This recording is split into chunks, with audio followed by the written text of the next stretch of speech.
marking 79 years since the U.S. nuclear bombings on Hiroshima and Nagasaki. Hello and welcome to VOA Asia Weekly. I'm Jessica Stone in Washington. We'll get to that story in just a moment, but first, making headlines. Bangladesh swore in a new government led by Nobel Peace Laureate Yunus Thursday. It comes just 3 days after Prime Minister Sheikh Hasina resigned and fled the country. At least 250 people died in a crackdown on protests against job quotas and ultimately her government. Cambodia broke ground this week on a 180-kilometer canal linking the capital city of Phnom Penh to the Gulf of Thailand. China is financing the $1.7 billion project through its Belt and Road initiative. Cambodian officials hope that the Funan Techo canal will lower the cost of shipping and reduce reliance on Vietnamese imports. Thai businessman and politician Pita Limjaroenrat was banned from politics for 10 years and his party dissolved Wednesday over his attempt to reform the kingdom's royal defamation laws. The Constitutional Court in Bangkok voted unanimously to dissolve the Move Forward party. Members of that party say they will form a new one. Here's what Pita told VOA ahead of the decision. The definition of constitutional monarchy of Thailand will be at stake. The Philippines and Vietnam kicked off their first joint Coast Guard training in Manila Bay this week. Both nations have competing claims with Beijing over parts of the South China Sea.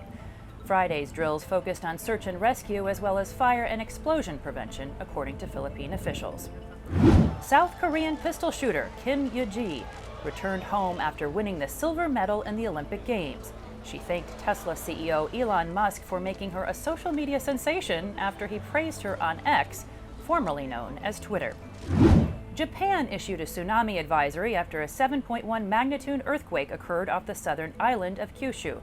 It happened at around 4:42 p.m. local time on Thursday. And Japan also this week marked the 79th anniversary of the bombings on Hiroshima and Nagasaki at a time when the entire country is changing its attitude towards war. Henry Widrell reports.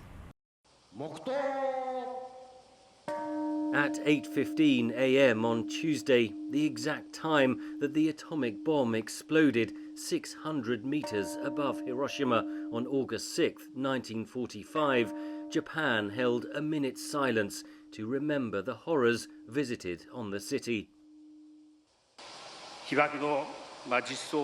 It is the mission of Japan, the only country to have suffered nuclear war, to pass on the reality of the atomic bombings to future generations.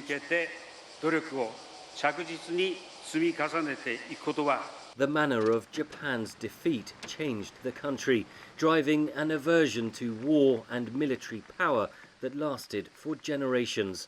But analysts say that is changing as the country faces numerous regional threats. The DPRK's nuclear missile programs, Chinese military assertiveness, territorial claims in the East China Sea, Russia's closer military cooperation with China in the past couple of years. Those threats prompted Japan to last year announce a doubling of defense spending to 2% of GDP by 2027. Last week, the United States, Japan's closest ally, announced a major upgrade of its military command in the country. Tokyo has repeatedly sought assurances from the US that it would be prepared to use extended deterrence or its nuclear weapons to defend Japan. Responding to Japan's changing military posture, China last month said that Tokyo needs to seriously reflect on its history of aggression.